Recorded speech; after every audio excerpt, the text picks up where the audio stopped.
ქურდები ვორიბ ზაკონე რატომღაც საქართველოს ტერიტორიაზე ჯერ არავის არ მოუვიდა თავში რომ ეს თემა განეხილა არადა აქტუალური არის სად არიან ეს პროფესორები მასწავლებლები ისტორიკოსები ლიტერატორები ვისაც ევალებათ ახალგაზრდობის აღზრდა არავინ არაფერს არ ამბობს ყველას თავი ჩაყოფილი აქვს პესოქში სტრაუსებით და მაიახატას კრაიო არადა ძალიან აქტუალური თემაა საქართველოში ჩვენ ახლა გვაქვს ღრმად აბადმყოფი საზოგადოება მოკლედ დამპალი საზოგადოება საბჭოთა კავშირის შემდეგ ასეა და დღემდე არაფერი არ შეცვლა არა ცალ-ცალკე თითო-თითო კაცი ყველა მშვენიერია მაგრამ საზოგადოება არის დამპალი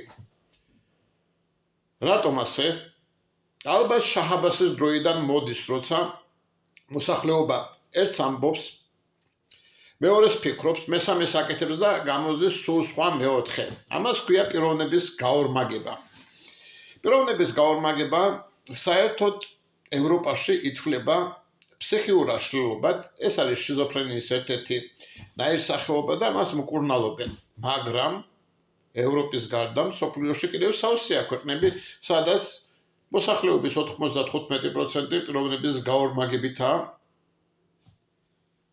დაავადებული რომელი ქვეყნები არიან ესენი თურქეთი ირანი აზერბაიჯანი მერე მთელი არაბული ქვეყნები საბერძნეთი იტალია ყველა ამ ქვეყნებში პიროვნების გაორმაგება სიაფანდობა თვალმაქცობა მოსულა საქართველოც ასეა მხოლოდ ერთი გამონანათი რა არის რომ პროცენტულობად იმდენად მთლად არაა და უმთავრესად დაავადებული არის ამ ფსიქიური დაავადებით თბილისი რაიონებში ასე არა რაიონებში ხალხი უფრო სუფთაა ერთპირები არიან უფრო მეტად და არა ორპირები და სიაფანდები მაგრამ მაინც არის სამეგრელოში უფრო კარგად გვაქვს საქმე უფრო სუფთაა მოსახლეობა და დავაი გავაგრძელოთ ახლა ქურდებზე ვორიბ ზაკონე რაღაც ორი ურთიერთ გამომრიცხავი ტერმინი არის სად ვორი და სად კანონი ვორიბ ზაკონე ორი ურთიერთ გამომრიცხავი ტერმინი არის ერთმანეთში გადაბმული არადა მართლა რო ასეა საიდან მოვიდა ეს ვორიბ ზაკონე ციხეებიდან კოლონიაში ადამიანი რო გატეხო წამებაც არაა საჭირო, ცემაც არაა საჭირო, შიმშილიც არაა მაგის საჭირო. უბრალოდ არ დააძინებს 3 დღეს და მეოთხე დღეს მაგის ფსიქიკა უკვე დაშლილი არის. ვინც საბჭოთა კავშირის დროს ჯარში მსახურობდა, არა სტროებაში და არამედ შუშერაში, არამედ მართლა ჯარში, სამხედრო ნაწილში, ყველაფერს ადვილად მიხვდება, რას ნიშნავს, როცა ადამიანს არ დააძინებენ. არ დააძინებენ ერთი დღეღამე მეორე მესამეზე ადამიანი უკვე დაშლილი არის და თუ კი ერთი კვირა ვერ დააძინებს, ადამიანი უკვე არ არსებობს, მაგი მოსპობილი არის. მაგის ფსიქიკა უკვე დაშლილი არის თავიდან ბოლომდე. ერთ კვირას ვერავინ ვერ ძლებს. ხო და ასეთ პირობებში საბჭოთა ზონებში, საბჭოთა ციხეებში რომელი ადამიანი შეიძლებოდა რომ ადმინისტრაციას არ გაეტეხა. მაგრამ მაინც აქედან გამოდის კანონიერი ქურდების და ქურდების მთელი პლეიადა. რატომ? ცით რატომ? იმიტომ რომ არსებობს ასეთი ტერმინი. კონტროლируемая преступность, კონტროლირებადი დანაშაული. ვინ შვება ასეთ დანაშაულს? ზუსტად ესენი, ვინც ქურდობას და მასეთ რაღაცებს უაწყვებიან. ესენი არიან რომ იმ კონტროლირებად დანაშაულს შვებიან და ვინ აკონტროლებს? პოლიცია, ძალოვანი სტრუქტურები, ციხეები, უშიშროება, ყველა ამათ ჭირდებათ შავი საქმის შემსრულებელი ხალხი და ესენი არიან კიდევაც ასეთები. მახსოვს, როცა კიევში ცხოვრობდი, მაშინ იანუკოვიჩზე არჩევნები იყო და უკრაინის უშიშროების სამსახურმა რა გააჩალიჩა. მოკლედ ქართველ მეგრელ ქურდებს ნაკოლი მისცეს რა არის არჩევნების პერიოდი იყო და წინა არჩევნების პერიოდში ერთ პარტიას გადაჰქონდა თავისი ერთი ოფისიდან მეორე ოფისში, სხვა ოლქში, ობლასტში ფული. ხო და უშიშროების სამსახურმა მეგრელ ბასატოჩნიკებს ნაკოლი მისცეს და $2 მილიონი მოუტეხეს ამ მეგრელებმა ერთ პარტიას. იცით რა გააკეთეს უშიშროების თანამშრომლებმა? ეს ფული ამ მეგრელებს გაატანეს. ხო და ისინი მოწყდნენ, გადავიდნენ უცბად რუსეთში, ფულიც წაიღეს. წარმოიდგინეთ, ისე სჭირდებოდათ, რომ მოწინააღმდეგისთვის ზარალი მიეყენებინათ, რომ მეგრელ ბასატოჩნიკებს მისცეს ფულის წაღების საშუალება. ასე არის. ის მეგრელები, რომლებიც ქურდობდნენ რუსეთში, უკრაინაში, ყველა იყო პოლიციასთან შეკრული. ყველა ისინი კონტროლის ქვემოთ იყო. ისინი ყველანი თანამშრომლობდნენ პოლიციასთან ან უშიშროებასთან, ან პირდაპირ, ან კიდევ через посредников, სხვანაირად არ ყოფილა. მე როცა YouTube-ში უყურებ, როგორ მიდის ამ ქურდების დაკითხვა პირველი დაკავებისას და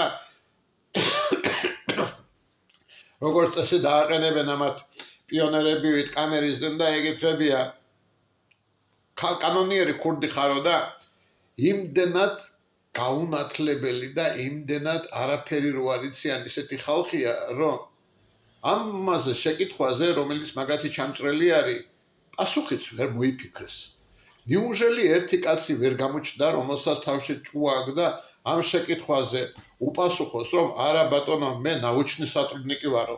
ეკითხებიან ქურდი ხარ?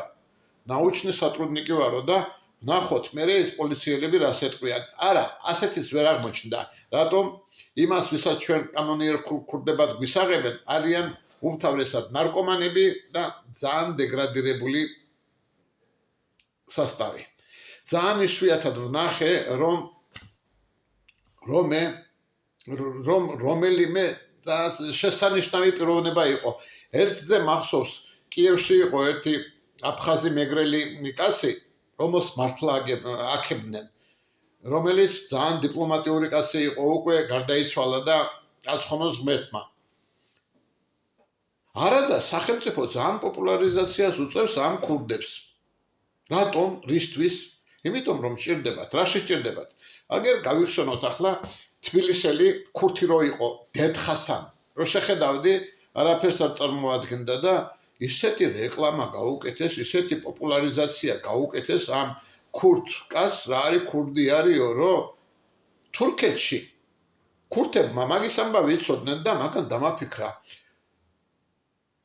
ქურთებმა თურქეთში საიდან იციან ვიღაც თბილისში დაბადებული, თბილისში გაზრდილი, მაგრამ რუსეთში ცხოვრები ქურდის ამბავი. იცით საიდან? უშიშროების სპეცსამსახურებს სჭირდებათ ასეთი ხალხი. რატომ? ხომ იცით, რომ თურქეთში არის ძალიან დიდი პრობლემა ქურთებზე. ქურთებს უნდა თავიანთი სახელმწიფო შექმნან და რამდენი ხანია ებრძვიან ამ სახელმწიფოს შესაქმნელად, ტერორისტული დაჯგუფებები აქვს და მაინც ვერაფერი ვერ გააკეთეს. ამბობენ დაახლოებით 20-30 მილიონი ვართო და 20-30 მილიონიანმა მოსახლეობამ ვერაფრით ვერ შექმნა თავის სახელმწიფო. ესენი ცხოვრობენ თურქეთში, სირიაში, ირანში, ერაყში, აი ეს ტერიტორიები უკავიათ და თავიანთი სახელმწიფო როგორც არ ქონდათ, ასე არ აქვთ. ხო და როცა თურქეთი რუსეთის საწინააღმდეგოდ გააჩხიჩხინებს ფეხებს, რუსები რა შვებიან? უცბად ტელევიზორში გვანახებენ რა არის ქურთებმა მოიწვიეს ყრილობა, სად? მოსკოვში და თურქეთი ეუბნება არ გვინდა ახლა ეს ყრილობები და ეს ამბი არ წამოაგოროთო და ისევ უსტუპკებზე მიდიან. ხო და როგორ შვებიან ეს რუსები ამ ქურთების ასე ჩქარა მობილიზებას? როგორ შვებიან? აძლევენ ფულს, აძლევენ შეიარაღებას, ხალხის პრიკორმლენი ყავთ, როგორ და ეს ქურთი ხო იყო? მაგი იყო საკონტაქტო პიროვნება. ეს ქურთები ამ ქურთთან მიდიოდნენ და ამას კიდევ პირდაპირ კავშირი ჰქონდა ამ უშიშროების სამსახურთან. აი ასე მუშაობენ ქურდები და პოლიცია, ქურდები და ეს ყველა ძალოვანი სტრუქტურები. ამას ქვია კონტროლირованная преступность. ბოლოს და ბოლოს 95% ნარკოტიკების ვაჭრობისა ხდება კონტროლირებადი დამნაშავების მიერ. ყველას ამას უკვე წინასწარ აკონტროლებს პოლიცია. შეკითხვა, თუ კი ეს ასე არ არის, თუ კი მომხმარებელმა ნარკომანმა მონახა მაგის ბარიგა, პოლიციამ როგორ ვერ მონახა? ხო ხედავთ, რომ ლოგიკა იმრღვევა. ეს ყველა ქურდები, ყველა არიან პოლიციასთან შეკრული, სხვანაირად ეს საქმე არ მუშაობს. რატომ ხდება ეს? იმიტომ რომ ჩვენი საზოგადოება არის ძალიან აბადმყოფი. ჩვენ ახლა გვაქვს ღრმა დავადებული დამპალი საზოგადოება. სანამ ჩვენ ამ სენს არ მოვიშორებთ არა, ჩვენი სახელმწიფო ვერ შემდგარა. თუ ასე გაგრძელდა, საქართველოს დაუმოუკიდებლობას აუცილებლად დაკარგავს. დღეს საქართველოს წარმოადგენს ГССР, Грузинская Советская Социалистическая Республика, версия 2.0. ГССР როგორ დაიღუპა, არავის არ დანონებია. დღევანდელი საქართველოს ახლა მიდის არასწორ გზაზე. სავარაუდოდ ასე სახელმწიფოს დაიღუპება. უბრალოდ вопрос времени.